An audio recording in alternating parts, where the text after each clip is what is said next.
ኦሪት ዘኍልቍ ምዕራፍ 15 እግዚአብሔርም ሙሴን እንዲህ ብሎ ተናገረው። ለእስራኤል ልጆች እንዲህ ብለህ ንገራቸው፣ ወደምሰጣችሁ ወደ መኖሪያችሁ ምድር በገባችሁ ጊዜ ስእለታችሁን ልትፈጽሙ ወይም በፈቃዳችሁ ወይም በበዓላችሁ ለእግዚአብሔር ጣፋጭ ሽታ ታደርጉ ዘንድ ከበሬ ወይም ከበግ መንጋ የሚቃጠል መሥዋዕት ወይም መሥዋዕት የሚሆን የእሳት ቁርባን ለእግዚአብሔር ብታቀርቡ፣ ቁርባንን ለእግዚአብሔር የሚያቀርብ ከሚቃጠል መሥዋዕት ወይም ከሌላ መሥዋዕት ጋር ለእያንዳንዱ ጠቦት የኢን መስፈሪያ አራተኛ እጅ በሆነ ዘይት የተለወሰ ከመስፈሪያው ከ10 እጅ አንድ እጅ የሆነ መልካም ዱቄት ለእህል ቁርባን የኢን መስፈሪያ አራተኛ እጅ የወይን ጠጅ ለመጠጥ ቁርባን ያዘጋጃል። ለአንዱም አውራ በግ ለእግዚአብሔር ጣፋጭ ሽታ እንዲሆን የኢን መስፈሪያ ሢሶ በሆነ ዘይት የተለወሰ ከመስፈሪያው ከ10 እጅ 2 እጅ መልካም ዱቄት ለእህል ቁርባን ታዘጋጃለህ። የኢን መስፈሪያ ሢሶም የወይን ጠጅ ለመጠጥ ቁርባን ታቀርባለህ። ለሚቃጠል መሥዋዕት ወይም ለሌላ መሥዋዕት ወይም ስእለትን ለመፈጸም ወይም ለደኅንነት መሥዋዕት ወይፈንን ለእግዚአብሔር ብታዘጋጅ ከወይፈኑ ጋር የኢን መስፈሪያ ግማሽ በሆነ ዘይት የተለወሰ ከመስፈሪያው ከ10 እጅ 3 እጅ መልካም ዱቄት ለእህል ቁርባን ታቀርባለህ። ለእግዚአብሔር ጣፋጭ ሽታ እንዲሆን በእሳት ለተደረገ ቁርባን የኢን መስፈሪያ ግማሽ የወይን ጠጅ ለመጠጥ ቁርባን ታቀርባለህ።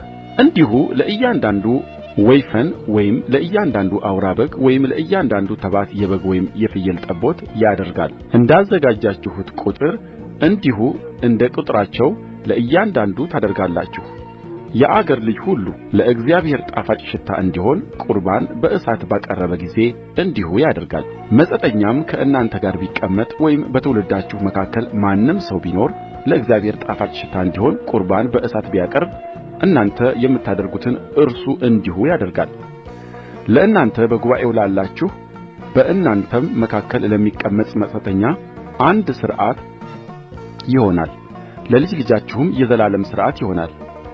እናንተ እንደ ሆናችሁ እንዲሁ በእግዚአብሔር ፊት መጻተኛ ይሆናል። ለእናንተና ከእናንተ ጋር ለሚቀመጥ መጻተኛ አንድ ሕግና አንድ ፍርድ ይሆናል። እግዚአብሔርም ሙሴን እንዲህ ብሎ ተናገረው። ለእስራኤል ልጆች እንዲህ ብለህ ንገራቸው፣ ወደማመጣችሁ ምድር በገባችሁ ጊዜ እናንተ የምድሪቱን እንጀራ በበላችሁ ጊዜ ለእግዚአብሔር የማንሣት ቁርባን ታደርጋላችሁ።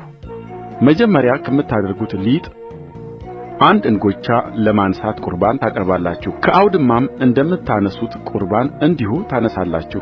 መጀመሪያም ከምታደርጉት ሊጥ የማንሣት ቁርባን እስከ ልጅ ልጃችሁ ለእግዚአብሔር ትሰጣላችሁ። ብትስቱም እግዚአብሔር ለሙሴ ያዘጋጃቸውን እነዚህን ትእዛዛት ሁሉ ብታደርጉ እግዚአብሔር ካዘዘበት ከፊተኛው ቀን ጀምሮ ወደ ፊትም እስከ ልጅ ልጃችሁ እግዚአብሔር በሙሴ እጅ ያዘዛችሁን ሁሉ ባታደርጉ ማኅበሩ ሳያውቅ በስሕተት ቢደረግ ማኅበሩ ሁሉ ለሚቃጠል መሥዋዕት ከእህሉ ቁርባንና ከመጠጡ ቁርባን ጋር እንደ ሕጉ ለእግዚአብሔር ጣፋጭ ሽታ እንዲሆን አንድ ወይፈን ለኃጢአትም መሥዋዕት አንድ አውራ ፍየል ያቀርባሉ።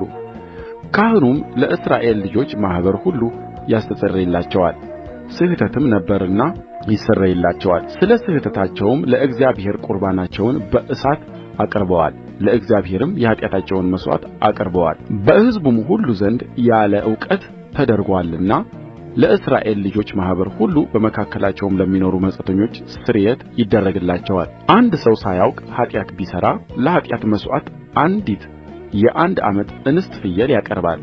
ኃጢአት ሠርቶ ሳያውቅ ለሳተ ለዚያ ሰው ካህኑ ያስተሰርይለታል፣ በእግዚአብሔር ፊት ያስተሰርይለታል፣ ይሰረይለትማል። ትውልዱ በእስራኤል ልጆች መካከል ቢሆን ወይም በመካከላቸው የሚቀመጥ መጻተኛ ቢሆን ሳያውቅ ኃጢአትን ለሚሠራ ሁሉ ሕጉ አንድ ይሆንለታል። የአገር ልጅ ቢሆን ወይም መጻተኛ ቢሆን አንዳች በትዕቢት የሚያደርግ ሰው እግዚአብሔርን ሰድቦአል፣ ያም ሰው ከሕዝቡ መካከል ተለይቶ ይጠፋል። የእግዚአብሔርን ቃል ስለ ናቀ ትእዛዙንም ስለ ሰበረ ያ ሰው ፈጽሞ ይጥፋ፣ ኃጢአቱ በራሱ ላይ ነው። የእስራኤልም ልጆች በምድረ በዳ ሳሉ አንድ ሰው በሰንበት ቀን እንጨት ሲለቅም አገኙ። እንጨትም ሲለቅም ያገኙት ሰዎች ወደ ሙሴና ወደ አሮን ወደ ማኅበሩም ሁሉ አመጡት። ያደርጉበትም ዘንድ የሚገባው አልተገለጠምና በግዞት አስቀመጡት። እግዚአብሔርም ሙሴን ሰውየው ፈጽሞ ይገደል፣ ከሰፈሩ ውጭ ማኅበሩ ሁሉ በድንጋይ ይውገሩት አለው። ማኅበሩም ሁሉ ከሰፈሩ ወደ ውጭ አወጡት። እግዚአብሔርም ሙሴን እንዳዘዘው እስኪሞት ድረስ በድንጋይ ወገሩት። እግዚአብሔርም ሙሴን እንዲህ ብሎ ተናገረው። ለእስራኤል ልጆች እንዲህ በላቸው፣ እነርሱም ትውልዶቻቸውም በልብሳቸው ጫፍ ዘርፍ ያደርጉ ዘንድ በዘርፉም ሁሉ ላይ ሰማያዊ ፈትል ያደርጉ ዘንድ እዘዛቸው።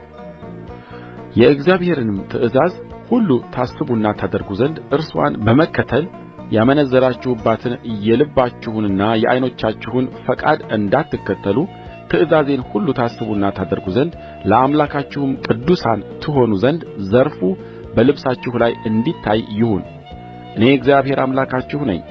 አምላክ እሆናችሁ ዘንድ ከግብፅ ምድር ያወጣኋችሁ እኔ እግዚአብሔር አምላካችሁ ነኝ።